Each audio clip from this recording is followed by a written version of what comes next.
I'm not sure if you've noticed, but expressing negativity and skepticism has never been difficult for human beings. Some whose job it is to communicate through words and ideas have made an art form out of snark, Tom. Like most things creative, the nature and form of glib, sarcastic negativity seems to transform with the culture, yes? Particularly the snark that is endemic to the internet and media. 30 years ago, not jokes became all the rage. You know, not jokes are funny, not. Do you remember? Who remembers? You guys don't remember, you're too young.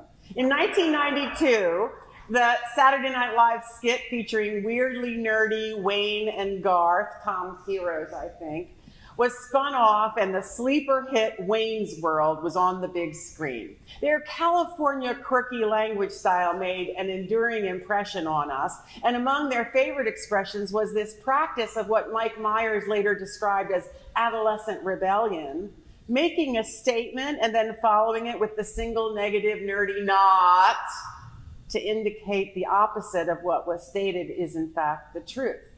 So, how was today's sermon? It was brilliant, amazing. I loved it, not. 20 years later, the not of the 90s was replaced by a similar grammatical construction found in the Urban Dictionary as SNOE, said no one ever. For example, wow, Aaron Olapade, those Crocs are really elegant, said no one ever. Those socks look great with your sandals, said no one ever. You don't have to put on that jacket, it's not that cold outside, said no mom ever. Here's an extra 50, go ahead and spend it all in one place, said no dad ever, Sam. I guess it's time to clean my room, said no teenager ever.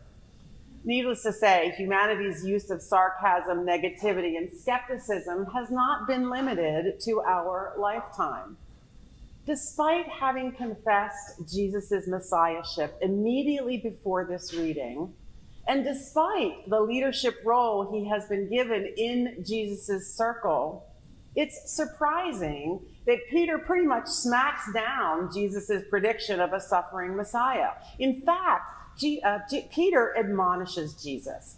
In today's vernacular, Peter would have said, yeah, God wants you to die a horrible death on a cross, not. Peter's desire that Jesus might become the Messiah without the pain and humiliation of the cross event comes from his heart. But we can see from Jesus' response that Peter's suggestion may pose a threat to Jesus' resolve to continuing on to Jerusalem. Jesus' biting, "Get behind me, Satan," riposte echoes his exchange with the devil in the context of his wilderness temptation, yes? In the remainder of the passage, then, Jesus works to correct this misunderstanding of messiahship by instructing the disciples about the proper lifestyle for following and the proper place for disciples to take in terms of power and position. This is a simple but graphic description about what it takes to come along and be his disciple. Self-denial, pick up a cross, follow, and lose your life. So then, following Jesus is pretty easy, said no one ever. Let's dig in a bit and imagine 3 such reactions to today's text. Here's the first one. Sure, I would love to live a life of self-denial, said no one ever. Yet this is precisely what Jesus requires. If anyone wants to become my followers, he said, let them deny themselves. So what does it mean to practice self-denial? Well, we can't deny ourselves without understanding the extent of the ego-centered culture in which we live. One of my colleagues recently observed that Americans' identity is grounded in the individualistic values of life, liberty, and the pursuit of happiness, while her Canadian civic identity is grounded in the values of peace, justice, and good government. Interestingly, We can pursue life, liberty, and happiness on our own, but peace, justice, and good government, that cannot be achieved without connection, collaboration, and community. Needless to say, her observation hit me hard in the solar plexus. In the US, it's all about me and my needs and wants. And that's the principle on which our market economics works and through which socioeconomic inequities are held in place. Me and my wants and needs. This is the assumption of all marketing and advertising campaigns. It's the normative behavior in relationships at work, school, neighborhood, and even in the institutional church. It's baked into our society, and thus, without intervention, we're going to put our own interests ahead of those of others. This is one reason that conflicts arise, why we don't often get along, and why there are disagreements, hurt feelings, feuds, and broken relationships. It explains in part why people lose their jobs, why they get into a fight over a parking space or wearing a mask, why they seethe in anger when cut off in traffic or told they have to get a vaccine to save the life of others. And it's why, in part, we have such a hard time dealing with the baked-in racism and other inequities in our society. Nobody really wants to give up power or privilege or position. We live in a country called me. We have me rules, me goals, me dreams, me plans, me money, me toys, me gadgets. When people and the behavior of people disrupt life in me gets upset because it's all about me. It's not about you. It's not about your needs, your feelings, your dreams and goals. It's about me. And Jesus turns this upside down. If we want to be disciples, we have to change countries. We must live in the country of you. You come first. Your needs are paramount. We live to make certain that you are cared for, that you are honored and respected, and that you are whole and healthy in every way. This then is what a follower of Jesus does. They deny their citizenship in me and embrace a world in which you is at the center. It's an other-centric culture now, not an ego-centric one. A follower of Jesus denies themselves and does things the Jesus way, which is the way of self-sacrificing, revolutionary, agape love. Sure, I would love to live a life of self-denial, said no one ever. Well, maybe now someone is willing to say this in order to truly be a follower of Jesus. I like the translation of this line that we use today. If anyone wants to come after me, they must give themselves up. Give themselves up. The Apostle Paul acknowledged this necessity. I die every day, he wrote to the Corinthians in his first letter, every day. A death to the ego, a denial of the centrality of self on behalf of the other. German pastor and theologian Dietrich Bonhoeffer said in his classic, The Cost of Discipleship, when Christ calls a man, he bids him come and die. Of course, there is a payoff, and that payoff is life. Those who lose their life for my sake will find it, Jesus said in verse 25. Jesus even uses the word profit in verse 26. For what will it profit them if they gain the whole world but forfeit their life? We might say, for what will it profit us if we gain the whole me world but forfeit life in the you world? Although he was going to Jerusalem to die, and that would not be easy, Jesus knew that beyond the cross was a resurrection, a new way of life, a new life, a new way of being. When we give up ourselves and deny the focus on our little individual wants and needs in the interest of giving, sharing, serving, and being of use to others, although it is difficult and takes work and the support of community to keep us other-centered, we will find a new kind of happiness, a joy even, and a new kind of living will ensue. Because a life of centering others is an intensely meaningful and satisfying life. Can I get an amen to that? I know you've had this experience. The words of the St. Francis prayer are apropos, especially the last line, Divine Master, grant that I may not so much seek to be consoled as to console, to be understood as to understand, to be loved as to love. For it is in giving that we receive, it is in pardoning that we are pardoned, and it is in dying that we are reborn. Born, he says. Okay, you say, I get it. Enough, Wendy. Give up my ego, self-denial. Maybe I can get my head wrapped around that classic upside-down kingdom call of Jesus. Not being so darn self-absorbed, sharing myself with others, being of use. But then that second thing, I can't wait to embrace the instrument of my death. Where's my cross? Said no one ever. Now that we've established that following Jesus means we're going to die to self, we have to talk about the instrument of that death. That instrument he asks us to pick up is a cross. Now, I know you're getting a little nervous out there, progressives, so bear with me here. What does it mean, pick up your cross? Some translations say bear a cross or take up a cross. To unpack this, let's take a moment to consider what it would have meant to the disciples when Jesus said this to them. The cross was not a fashion accessory. It was the preferred method of execution in the Roman world, and everyone knew this. They also knew that many, if not most, of the people their Roman oppressors executed were compelled to carry the very cross on which they would die to their crucifixion.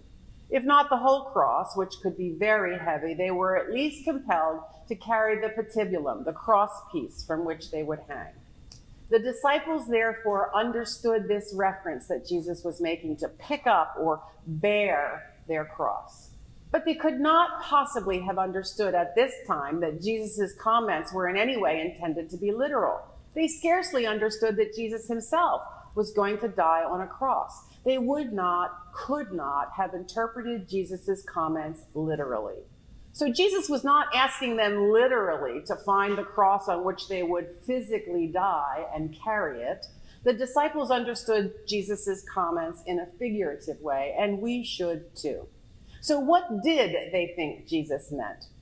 Jesus was saying to his followers that his followers must embrace those moments that incite self-denial, the giving up of ego, the centering of others' response that we've already talked about, and then bear, pick up, take up some action. Jesus said two things: deny yourself and bear your cross. We could think of the first of these statements as a passive call to stop thinking only of myself, and the second as an active call to do something for another, yes? In other words, if we should feel that in our lives there is no opportunity for self-denial, sidebar, not, Jesus is saying, well, you better find one, yeah? Find that cross, find that opportunity, find something to do to center others. Because unless you practice a life of self-denial in which God and others are given precedence over yourself, you can't be a disciple. John Stott wrote in his classic theological treatise on the cross of Christ that before we can begin to see the cross as something done for us, we have to see it as something done by us. So find a cross and pick it up. Do you have a hard time loving and befriending a certain person or a certain group of people or strangers who oppose your worldview? Get curious. Wonder about them, love them, maybe even befriend them. Love of opponents is a cross to bear. Beloved, go and love, for love is an action word. Is it difficult to give to those in need, to NGOs or your church? In other words, is it hard for you to open your bank account so that your financial resources might bless others? Then do something. Make a donation, find a cause you care about, double your annual pledge. Heck, maybe just make an annual pledge. I promise it will be transformative and it will feel good. Sacrificial giving is a cross to bear. Beloved, go make a donation and make it recurring. Generosity is an action word. Is it hard for you to bless those who persecute you and say all manner of things against you? Bless them. Pray for them. Write a note of encouragement. Slip in a $10 gift certificate to Starbucks. Compassion for those who harm us or hurt us, it's a cross to bear. So, beloved, go and spread some kindness. Say God bless you to someone. Be a blessing, because being a blessing is definitely an action word. This is what it means to pick up a cross. That's active discipleship. Before we can see the cross as something done for us, we have to see it as something done by us. Thomas à Kempis in the Inner Life wrote, "If you bear the cross gladly, it will bear you." He went on to describe the life one experiences when we pick up an other-centered cross. And here are some of the things that he said. In the cross is life, protection against our enemies, infusion of heavenly sweetness, strength of mind, joy of spirit, excellence of virtue, and perfection of holiness. Now, I said we progressives have a little trouble with the talk of Christ, and I want to be really explicit here. This is not about some glorification of suffering or martyrdom. The cross that Jesus asks us to pick up is not the illness or chronic physical problems you may have, or the poverty you experience, or the racism you experience, as difficult as those things may be to endure, the suffering that they cause. Cross-bearing is a voluntary act of discipleship, not the bearing of something that befalls us in the daily course of things, or befalls us in situations over which we have no control, or befalls us because of situations we have foolishly brought on by ourselves. Cross-bearing is not about the bearing of inequities, racism, homophobia, and other kinds of societal failures. Cross-bearing always involves the picking up part, or the taking up part. The cross is something we choose. We can pass the cross and leave it behind and leave Jesus behind as well, or we can stop, pick up a cross, and follow. So finally, there's that third requirement of Jesus. Sure, I'd love to follow Jesus, said no one ever. Well, actually, many people have said this. But often it is spoken before accepting those first two conditions of self-denial and cross-bearing. It's sort of like jumping the queue, right? In 12-step practice, we call it two-stepping when we only do the first and the last step.